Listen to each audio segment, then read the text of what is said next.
51절의 말씀을 중심으로 해서 하늘을 열어주소서라는 주제로 함께 은혜 나누기를 원합니다.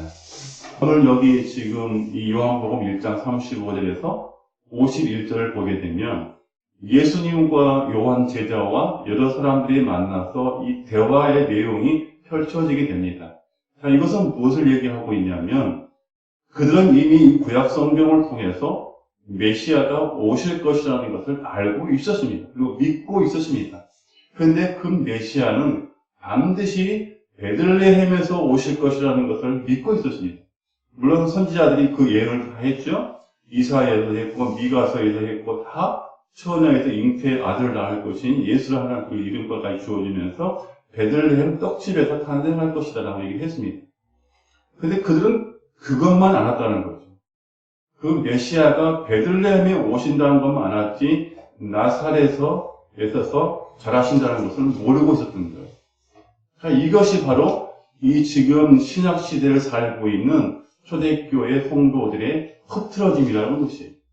한 가지는 알았는데 또 옆에 있는 그 한 가지는 알지 못했다는 것. 나시기는 베들레헴인데 사시는 것은 나사렛에서 살 수밖에 없는 예수님의 그 모습이었는데 그것을 알지 못했다는 것입니다. 그래서 여기에서 이제 그런 일들이 엮어지기 시작합니다. 그런데 이 본문을 가지고 또 많은 분들은 그렇게 설교를 합니다. 예수님을 만나고 요한이 제자들에게 이 복음을 전한 것처럼 우리도 이렇게 전도를 해야 한다라고 설명할 수도 있습니다. 그런데 맞습니다. 틀린 건 아닙니다. 분명히 예수님께서 이 땅에 오셔서 하시는 일은 꼭 하늘나라를 소개하는 일이었습니다. 전도에 힘쓴 일이었습니다. 당연히 맞습니다. 그런데 이 본문에서 세례 요한 제자들과 예수님을 만나고 빌립을 만나고 안드레를 만나고 베드로를 만나고 이런 과정 때문에 제자들을 통해서 전도의 방법을 가버린다고 하면 이 본문이 왜곡됩니다. 그래서 그것을 조심해야 되는 것입니다. 여기서 예수님께서는 만약에 그것이 메시아가 베들레헴에서 오시고 전도에 그것이 포커스가 맞춰져 있다고 한다면 예수님은 오늘 이 안드레와 이 베드로 이 모든 사람들에게 설명하실 필요가 없습니다. 이미 그들은 메시아도 알고 있었고 그리스도도 알고 있었고 화평의 왕, 평강의 왕 모든 것을 구약을 통해서 알고 있었습니다. 그렇기 때문에 굳이 하나 예수님은 이들에게 설명할 필요가 없습니다. 그런데 오늘 이렇게 조목조목 예수님은 어떠한 분이신가를 설명을 하고 있다는 거예요. 그게 중요한 거예요. 그래서 오늘 이 본문은 우리가 예수님에게 포커스를 맞춰가야지 그 제자들에게 포커스를 맞춰가게 되면 본문을 흐트리는 것이에요.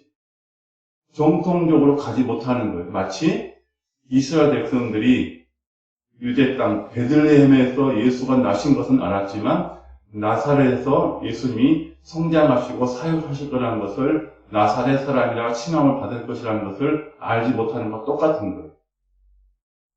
그래서 우리는 이 성경에서 통해서 예수님을 알아야 되고 또 성령을 통해서 예수님을 알아야 되는데 성령을 받지 아니하고는 성경을 볼 수도 없고 성경을 알 수도 없고 예수님에 대해서 이해할 수도 없다고 하는 거예요. 그래서 예수님은 우리에게 간절한 말씀을 남기신 것은 성령을 받으라고 하시는 거예요. 성령이 우리 안에 깊은 곳에 가장 우리 심령 가운데 가장 깊은 곳에 내재해 계시지 아니하면 우리는 성경에서 예수님을 발견할 수가 없는 거예요. 그게 우리의 가장 큰 오점으로 남을 수가 있는 겁니다. 여러분들이 신앙생활을 하면서도 이 원리를 제대로 알지 못하게 되면 동일하게 베들레헴만 생각할 뿐이에요. 구약에서 율법에서 우리를 위해서 구원자가 오시고 우리 때문에 고난을 받으시고 3일 만에 부활하시고 다시 오실 것이라는 것만 우리는 기억하게 돼요. 그렇다면 그분이 이 땅에 오셔서 예수 그리스도가 우리에게 남겨준 것은 잊어버리는 거예요. 그래서 성경을 상고해야 되고 성령의 도우심을 통해서 성경을 알아갈 수 있도록 우리에게 날마다 구해야 하는 거예요. 오늘 분명히 그렇게 얘기합니다. 예수님은 요한은 이렇게 얘기합니다. 36절에 예수께서 나가 편이심을 보고 말하되 보라 하나님의 어린 양이로다. 요한은 정확하게 설명을 하고 있습니다. 하나님의 어린 양, 우리의 죄를 질고를 지고 가시는 하나님의 어린 양이다라고 정확하게 설명을 하고 있습니다. 그렇다면 여러분들이 지금까지 신앙생활을 해오시면서 나의 주 예수 그리스도에 대해서 정확하게 설명할 수 있어야 하는 거예요. 교회 다니면 복 받습니다. 예수 믿으면 편안합니다. 예수 믿으면 자녀가 잘 됩니다. 이건 안 됩니다. 근본적인 것을 먼저 알아야 되는 겁니다. 그래야만이 나의 죄를 알게 되는 것이고 나의 죄가를 도말해 주신 예수 그리스도 앞에 영광을 돌릴 것이며 그 영광 밑에 따라오는 것은 우리의 영광이 되는 거예요. 그래서 오늘 예수님 요한은 이렇게 얘기하고 있습니다. 하나님의 어린 양이로다. 우리의 죄를 지고 가실 하나님의 어린 양. 이사야 53장에 말씀했던 것처럼 우리를 대신해서 죽어질 하나님의 희생 제물이다. 화목 제물이다. 그 얘기입니다. 그분이 빠져버리면 우리는 하나님과 우리 사이가 화목될 수 없습니다. 그렇기 때문에 요한은 정확하게 설명을 하는 거예요. 하나님의 어린 양입니다. 37절에 두 제자가 그의 말을 듣고 예수를 따르거늘 예수께서 돌이켜 그 따르는 것을 보시고 물어 이르시되 무엇을 구하느냐 이르되 랍비여 어디 계시오니까 하니 이렇게 번역을 하고 있습니다. 무엇을 구하느냐. 왜 예수님은 제자들에게 이 질문을 했을까요? 그들은 지금 예수님에게 뭘 구하지 않았어요. 그런데 왜 예수님은 제자들에게 단호하게 그 말씀을 하실까요? 너희들이 무엇을 구하느냐. 너희들과 율법을 통해서 메시아 되시고 그리스도가 되시고 화평의 왕이 되시고 평강의 왕이 되시고 이 나라를 회복하실 왕이 되신 그분이 베들레헴에서 온다는 것을 알고 있지. 그것을 물으시는 거예요. 그러나 나는 나사렛 사람이라 칭함을 받기 위해서 요셉의 아들로 나사렛에서 왔다라고 하십니다. 자, 그러면 제자들이 묻습니다. 선생님 어디 계십니까? 그래, 한번 와봐라. 그리고 예수님의 집으로 데려가는. 그것이 시작이 됩니다. 그리고 40절에 요한의 말을 듣고 예수를 따르는 두 사람 중에 하나는 시몬 베드로의 형제 안드레라. 그 안드레가 이제 베드로를 전도를 하게 되고 베드로가 빌립을 만나게 되고 빌립이 이제 누구를 데리고 와요? 안드레와 뿐만 아니라 여러분이 잘 알고 계시는 나다나엘. 이 사람을 데려오게 됩니다. 이것 때문에 전도의 포커스를 맞춰요. 근데 여기에 맞추게 되면 안 돼요. 왜 나다나엘이 여기 등장을 해야 했는지를 아셔요. 분명히 예수님을 얘기하십니다. 네가 나에게 오기 전에 무화과 나무 아래에 있는 것을 내가 이미 보았다라고 합니다. 이게 아주 핵심입니다. 이 시간은 바로 저와 여러분이 알고 있는 하루 차이, 이틀 차이, 한 달 차이가 아니라 한 6개월 정도의 차이가 납니다. 예수님과 이 나다나엘이 무화과 나무 앉아 있을 때 그 차이가 물어보는 시점이에요. 그러니까 예수님은 나다나엘이 6개월 전에 그 무화과 나무 아래 앉아 있는 것을 이미 알고 계시는 거예요. 그러니까 나다나엘이 그렇게 고백을 하는 거예요. 당신은 진정 선지자이다 라고 하는 거예요. 나를 너무 잘 알고 있습니다. 그 고백이. 그래서 예수님이 뭐라고 말씀하세요? 그렇게 고백을 하니까 이스라엘 중에서 참 간사한 것이 없다라고 칭찬을 해요. 자, 그렇다면 여러분, 오늘 나다나엘은 예수님을 정확하게 보았나요? 안 보았나요? 보았어요? 안 봤어요? 48절에 나다나엘이 이르되 어떻게 나를 아시나이까? 예수께서 대답하여 이르시되 빌립이 너를 부르기 전에 내가 무화과 나무 아래 있을 때에 보았노라. 나다나엘이 대답하되 랍비여 당신은 하나님의 아들이시오 당신은 이스라엘의 임금일소이다. 알았어요? 몰랐어요? 알았죠. 지금 요한이 얘기하는 것과 동일하게 얘기하고 있죠. 36절에 얘기했던 것과 49절에 얘기했던 것, 당신은 하나님의 아들이시오. 정확하게 고백을 하고 있다고 하는 거예요. 우리가 이 신관에 대해서 정확하게 그것을 알지 못하면, 뿌리를 찾지 못하면 우리도 흔들릴 수밖에 없는. 우리도 흔들릴 수밖에 없는. 그러나 하나님께서 오늘 우리를 인정해 주실 때에 우리의 믿음은 참 믿음이라고 하는 거예요. 우리가 아무리 하나님께 인정받고 싶고 내가 아무리 깊은 신앙생활을 하고 오랜 연도 가운데 신앙생활을 한다고 할지라도 예수 그리스도 하나님의 어린 양을 모른다면 우리는 헛신앙생활을 하는 거예요. 자, 그래서 말씀하십니다. 50절에 이렇게 얘기하면서 51절에 더 큰 얘기를 하고 있습니다. 또 이르시되 진실로 진실로 너희에게 이르노니 하늘이 열리고 하나님의 사자들이 인자 위에 오르락내리락 하는 것을 보리라 하시니라. 자, 나다나엘에게 설명하고 있어요. 내가 너를 무화과 나무 아래에 있는 것을 본 것으로 네가 크다고 생각하지 마라. 이보다 더 큰 것을 볼 것이다 라고 하는 거예요. 자, 이것은 뭘 얘기하고 있습니까? 예수께서 나다나엘 너를 통해서 십자가에 고난 받으시고 죽으시고 3일 만에 부활하시고 하늘로 올라가시고 이제 하나님 우편에 있다가 다시 올 것이라는 것을 네가 더 큰 것을 볼 것이다 그 얘기예요. 이 얘기는 예수님께서 어떤 말씀을 인용하셨나요? 잘 아시죠? 인자에게 오르락내리락 하는 것을 보리라 하시니라. 이 말씀을 어디서 인용했나요? 그렇죠. 창세기 28장 10절에서 보게 되면은 에서가 에서를 떠나서 야곱이 베델로 올라가면서 거기에서 밤중에 하나님을 고백하면서 사다리가 오르락내리락 하는 것을 보게 되는 것이죠. 자, 왜 하나님은 야곱에게 오늘 이들에게 이 하나님의 오르락내리락 할 것을 너희가 볼 것이고 야곱에게도 이 사다리를 제공했을까요? 이미 저와 여러분, 이 땅에 있는 모든 지구상에 있는 모든 생존한 인물들, 살아 숨쉬고 있는 모든 것들은 아담과 하와를 통해서 하나님과 우리 사이가 끊겼죠. 그리고 이 땅으로 추방되었죠. 우리가 아무리 하늘의 문을 열어주셔서 한다고 할지라도 하나님이 깎지 아니하는 하늘의 문은 열리지 않는 거예요. 우리가 아무리 천국 가고 싶어요, 천국 문을 열어주세요 한다고 할지라도 예수 그리스도가 빠져버리면 우리의 구원은 아무것도 아니라는 것을 설명하는 거예요.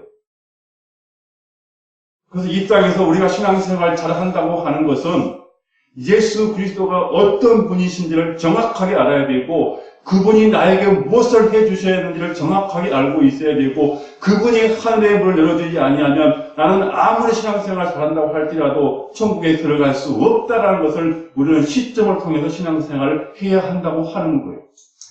그래서 야곱이 베델로 올라갔을 때 아무것도 알 수 없는 그 어두컴컴한 세계는 바로 저와 여러분이 세상을 살아가는 어두컴컴한 세계라는 것을 말씀해 주고 있는 거예요. 죄에 물들었던 세상, 죄로 인해서 빛이 사라져버린 세상, 죄로 인해서 우리가 죽을 수밖에 없는 세상, 이미 하늘을 볼 수 없는 세상이었지만 하나님은 아브라함과 이삭과 야곱을 통해서 이스라엘 백성들을 살리시라는 그 언약을 내리셨기 때문에 하늘로부터 먼저 사닥다리가 내려와야 했던 거예요.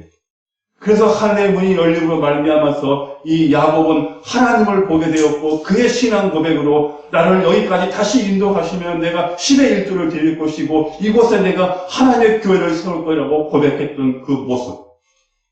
오늘 우리들의 모습이 되어야 합니다. 예수 그리스도를 정확하게 알고 그분이 나의 구원자이심을 알고 성령의 도우심을 통해서 성경을 통해서 알게 해주신 그분, 메시아 되신 그분, 하나님의 어린 양 되신 그분이 나를 저 천국으로 인도하실 분이라는 것을 정확하게 알고 있을 때에 우리의 신앙 고백은 어떠해야 할까요? 주여, 고린도전서 3장 16절의 말씀처럼 내 안에 성전이 오니 내가 하나님의 성전을 세울 것이니 내 안에 계셔서 나로 말미암아 영광을 받으시옵소서. 요한복음 1장 11절의 말씀처럼 영접하는 자 곧 그 이름을 믿는 자들에게는 하나님의 자녀가 되는 권세를 주셨사오니 이는 육적으로 혈통은 나지 아니하고 오직 하나님의 뜻은 난 자라 말씀하고 계시지 않습니까?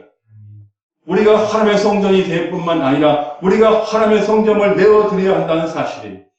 그럴 때 예수님께서는 나에게 오셔서 자정하시고 말씀으로 인치시고 성령의 빛을 조명해 주셔서 어둠에 다니지 않게 하시고 저 신앙의 눈으로 영의 눈으로 하나님께서 오늘 나에게 십자가를 내려주신 것을 볼 수 있는 우리가 되어야 하는 것입니다. 이럴 때 우리는 참 신앙을 소유한 사람이에요. 세상에 그 어떤 사람도 우리를 흔들 수가 없는 거예요. 사단마귀가 아무리 우리를 우는 사자처럼 잡으러 먹은다 한다고 할지라도 우리의 장군 되시고 이미 사단의 머리를 밟으시고 승리하신 예수 그리스도가 나의 장군 되시고 나의 아버지가 되시고 나의 구원자가 되시기 때문에 그들은 우리를 어떻게 할 수 없는 거예요. 이미 우리는 승리했다고 보장받고 있는 사람들이, 하늘은 내 것이고 천국은 내 것이라고 자부하고 살아가고 있는 사람들이, 그런데 우리가 다른 신간을 가지고 있다고 한다면 하나님께서 기뻐하실까요? 로마서 10장 1절의 말씀처럼 너희가 하나님이 기뻐하신 산제사로 너희의 몸을 거룩하게 드리라. 이것이 하나님이 기뻐하신 산제물이라고 말씀해 주고 있습니다. 오늘도 우리가 세상을 살아가면서 이 신앙의 이 세상 속에 살아가면서 내가 드릴 것은 무엇일까요? 우리가 한 달 동안 수고해서 11주를 드리는 것이 가장 많이 드린 것일까요? 아니면 1년 내에 365일 모든 예배에 한 분도 빠지지 않고 그것을 다 드리는 것을 많이 드리는 것일까요? 절기마다 감사 한금 드리는 것이 다 드리는 것일까요? 이 모든 것은 거저 주시는 하나님의 은혜에 감사해서 거저 드리는 것입니다. 거저. 그러나 우리가 가장 드릴 수 없는 그 한 가지가 있는데 바로 그것은 내 자신이라는 거예요. 예수께서 십자가에서 우리를 위해서 내어주셨던 것처럼 오늘 이 본문들을 통해서 예수님께서 우리에게 요구하신 것은 나와 함께 십자가에 같이 죽자 그 얘기입니다. 오늘 요한과 이 빌립과 안드레와 바돌레미와 베드로에게 요구하신 것이 무엇입니까? 십자가에서 나와 함께 죽자. 그것을 말씀해 주고 있습니다. 이런 자에게 하늘의 문이 열릴 것이고 하나님의 사자가 인자에게 오르락내리락 것을 볼 것인데 이들이 바로 구원받은 자라고 말씀해 주고 있고 하나님이 하늘의 문을 열어서 여러분들을 복되게 하신다는 것을 말씀해 주고 있는 것입니다. 우리의 복을 어디서 찾으시겠습니까? 수염이 석자나 길게 나와서 지팡이를 들고 하얀 휘옷을 입고 우리가 구할 때에 우리의 수호신이 되어주고 우리의 구할 때에 우리의 문제를 해결해주는 산신령과 같은 하나님을 믿으시겠습니까? 아니면 배 타고 나가는 세상 가운데 배 타고 나가는 파도가 칠 때 힘들까봐 파도 때문에 두려울까봐 무서울까봐 빠질까봐 그 배 타고 나가는 그 용왕에게 제사를 드리는 것처럼 신앙생활을 하시겠습니까? 아니면 직접 이 땅에 오셔서 사람의 옷을 입고 오셔서 그 몸을 입고 오셔서 십자가에 단번에 내어주신 그 예수 그리스도 하나님의 어린 양을 믿으시고 내가 십자가까지 나가시겠습니까?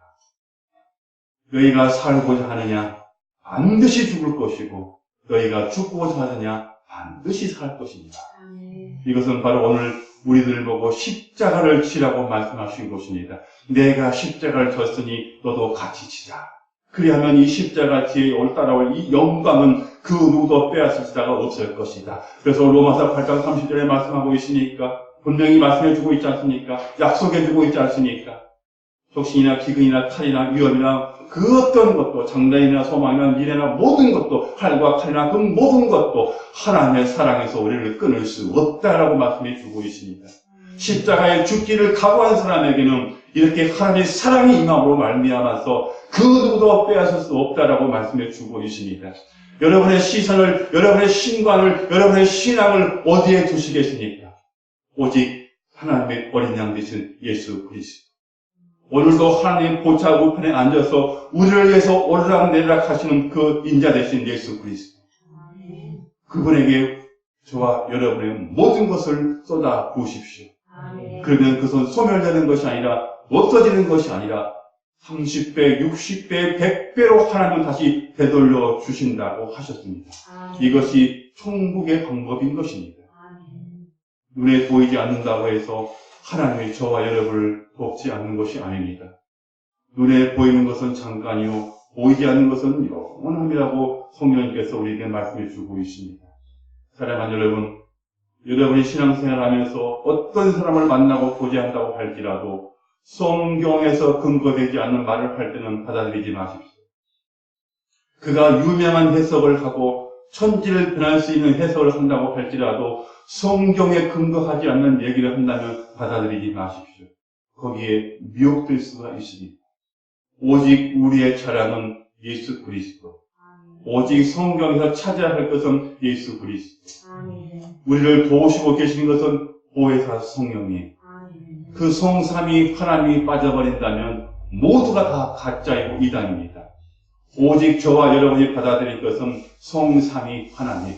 아멘. 그분의 이름이, 그분의 존함이 우리 입에서, 목회자 입에서, 성도 입에서 떨어지지 않아야 합니다. 아멘. 그것이 떨어져 버리고 그것이 사라진다고 한다면 예수를 부인하는 것과 동일합니다. 우리가 예수를 부인하는 것은 예수 몰라, 예수 안 믿어, 이것이 과연 부인하는 것일까요? 내 삶을 위해서 예수님을 지도하는 것이 곧 예수를 부인하는 것입니다. 너희가 많은 사람 앞에 나갔을 때에 너희가 사람들 앞에서 나를 인정하면 나도 내 아버지 앞에서 너희를 인정할 것이니라. 인정하지 않을 때 이것이 바로 가룟 유다와 동일한 신앙생활입니다. 가룟 유다는 무엇을 했나요? 은 20에 예수님을 팔았나요? 은 30에 예수님을 팔았나요? 그리고 그가 슬퍼서 괴로움 통해서 그가 목매달아 죽었나요? 아니죠. 가룟 유다는 예수님을 은 20에 30에 판 것이 아니라 자기 영혼을 팔았죠. 자기 영혼을 팔아버리고 결국 자기도 쓰지 못하고 자기 영혼을 팔아버렸기 때문에 밭을 사가지고 남돈 일만 시키고 자기를 죽었지요. 이 어리석은 생활이 바로 가룟 유다의 생활입니다. 예수를 판 게 아닙니다. 자신의 영혼을 판 거예요. 자신의 영혼을. 우리도 마찬가지입니다. 은 30에, 은 20에 예수를 팔 수 있습니다. 장담할 수 없습니다. 오직 우리 안에 예수 그리스도의 흔적이 사라지면 우리도 동일한 입장이 될 수밖에 없습니다. 사랑하는 성도 여러분, 이제 오늘 이 요한이 전해졌던 보라 하나님의 어린 양이로다. 우리의 죄를 지고 가는 하나님의 어린 양이로다 했던 것처럼, 그리고 나다나엘이 와서 하나님의 어린 양이다, 하나님이시다라고 고백했던 것처럼 우리는 성경을 통해서, 성령을 통해서, 오직 성경에서 예수 그리스도를 찾고 성경에서 예배를 드리고 성경을 통해서 하나님을 만나고 성경을 통해서 하나님께서 나에게 은혜 베푸심을 알고 성경을 통해서 나와 내 후손들이 복받는 것을 알게 되고 내가 성경을 통해서 내가 믿음의 사람이라면 나는 분명히 아브라함의 후손이요 다윗의 자손이요 예수 그리스도의 사람이라고 고백할 수 있는 우리가 되어야 하는 것입니다. 아멘. 이 복이 여러분과 여러분 자녀들과 섬기는 교회와 여러분 가정 가운데 충만하시기를 주님의 이름으로 축복합니다. 아멘. 기도합니다.